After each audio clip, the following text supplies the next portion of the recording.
Uh, good afternoon. Here comes Christella Doftomukiza, and in the next part of the video of the report that I'm working on, I'll introduce the item which are on agenda today is related to manufacturing uh, of Acme Widget company, which is planning to build a manufacturing plant in Vietnam in order to facilitate sales in India and China.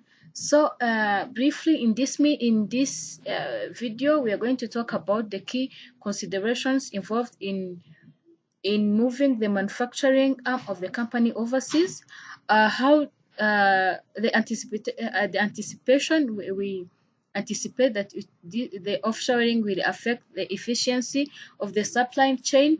And then lastly, we are going to talk about the risks and benefits associated with offshoring of the company, especially the Acme Widget company, as we are going to do so in Vietnam.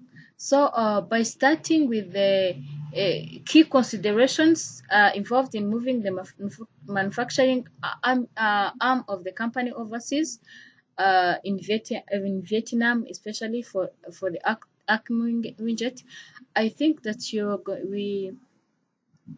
I do believe that you must first consider uh, uh, the labor cost. This is not only the labor cost, but also beyond thinking beyond the labor cost.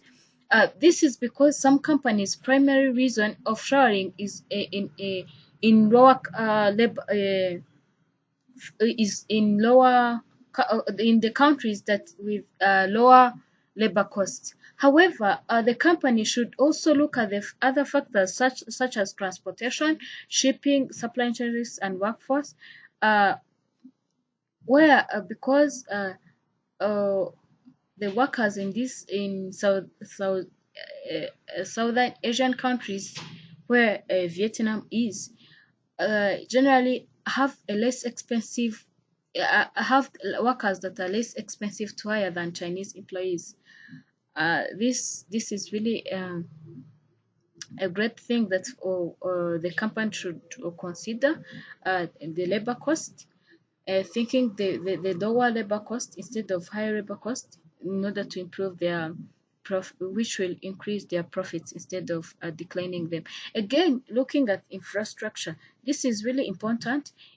In Vietnam and other countries that among the bottom six countries with high infrastructures, will help the company to transport their goods and services in an easy way and with high technology, of course, and uh, other factors of production can be easy because of great infrastructures.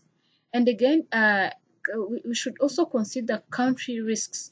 This includes a wide range of social and institutional challenges that vary from country to country.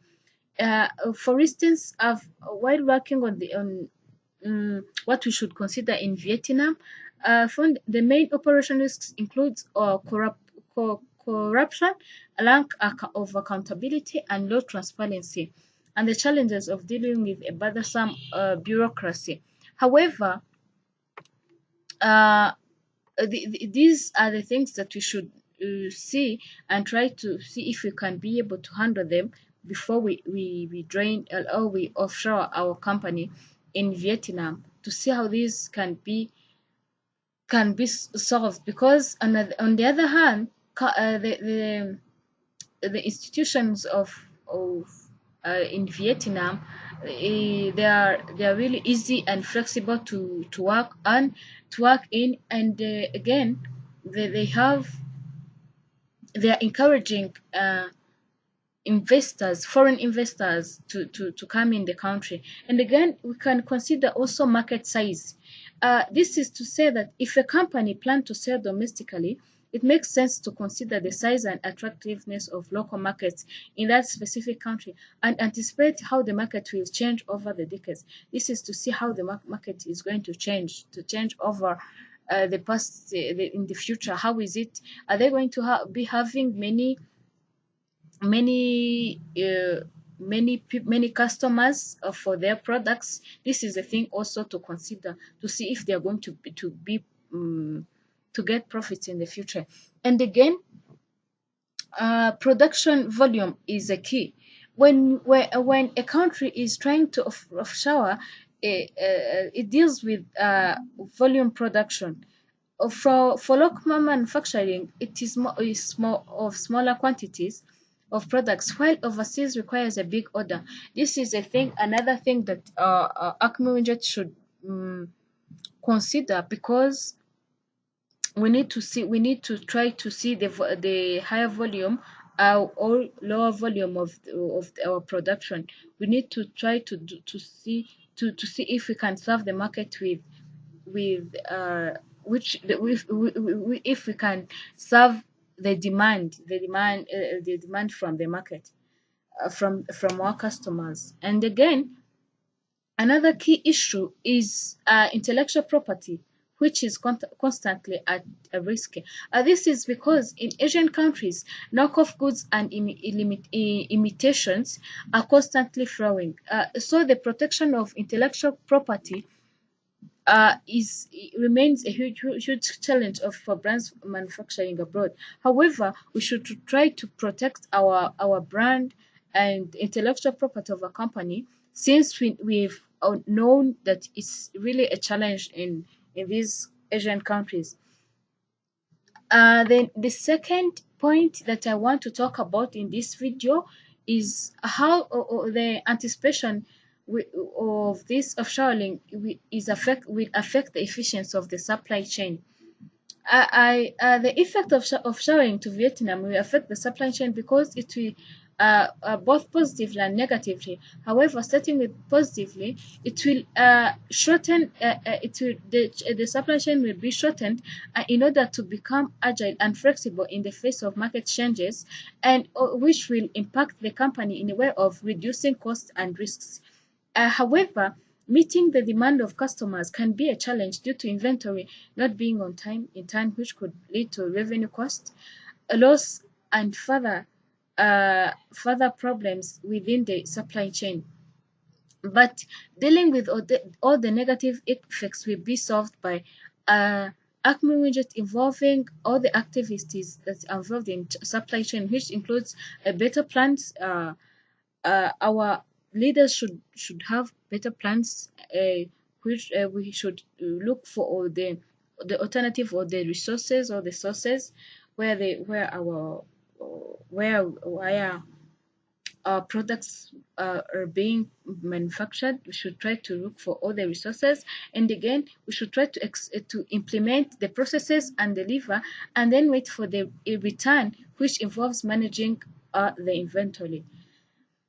And the last point is related with the risks and benefits of offshoring this Acme Widget company. I'll start talking with the benefits. The first thing is the tax advantages.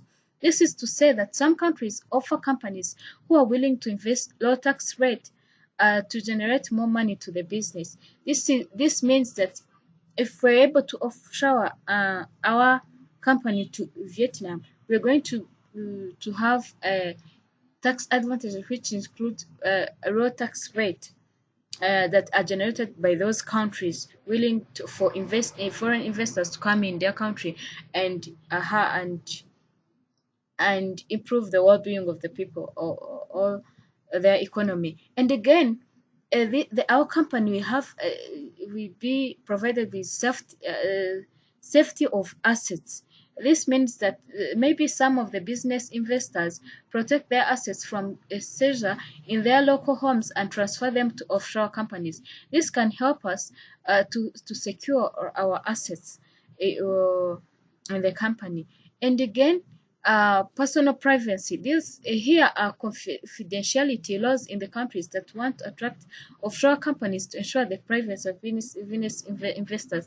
This means that another benefit is a person is able to have confidential information and related to the company, because these companies who are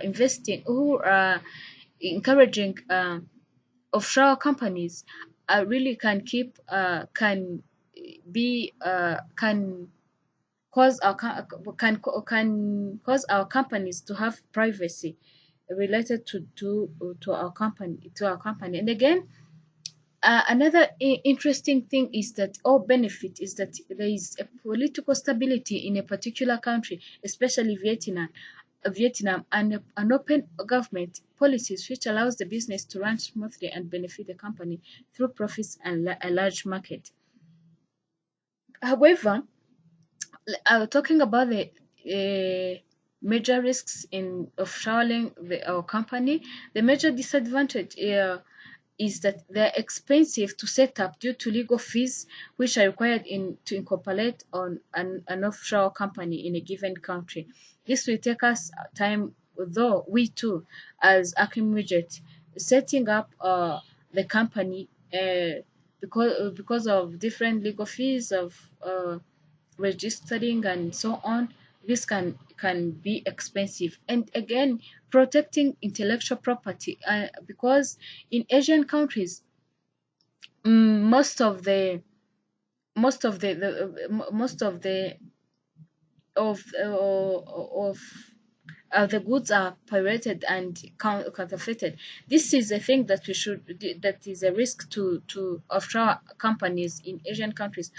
And again, another thing is laws that tighten taxes on offshore companies. Some laws are basically tightening the taxes for offshoring companies. They try to charge higher the tariffs and taxes to those countries that are to those businesses that are coming to work in their business, which is really a risk for the company.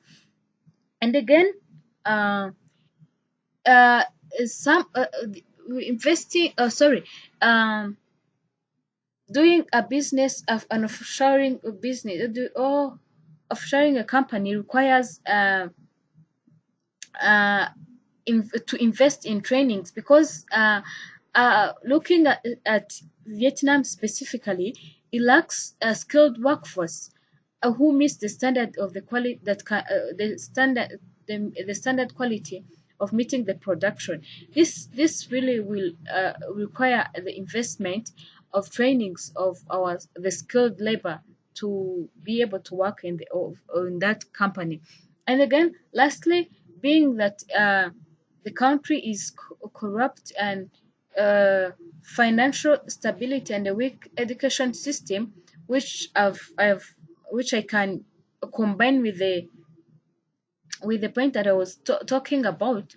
Corruption can lead to the failure of the offshore company in when that particular country that they are doing their businesses in are corrupt, because they are going to ask different fees which are not necessary for the company, and which can lead them to decline their to decrease their profits, which is a huge risk. Thank you so much for taking your time to listen to this video. I hope it's going to be to help us uh, in the process of sharing our company. Thank you so much.